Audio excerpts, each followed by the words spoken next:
Thank you, and thank you for joining us today. It's a pleasure and a privilege to be with you.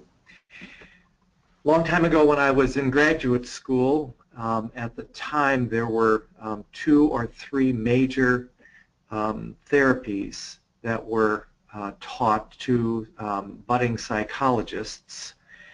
And I'd like to take a look at what the field has done over the past 50 years.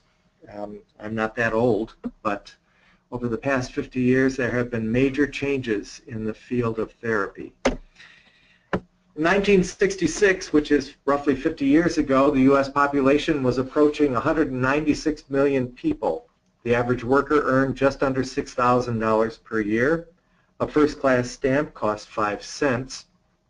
A gallon of regular gasoline cost 29 cents. Our national debt stood at about $328 billion. Bonanza and Gomer Pyle were the number 1 and number 2 stations TV programs watched, and the Beatles and the Beach Boys dominated the musical charts. About 200,000 people around the world protested the war in Vietnam, and polls in 1966 showed a drop in support of the war from 52% of the American people to 37%.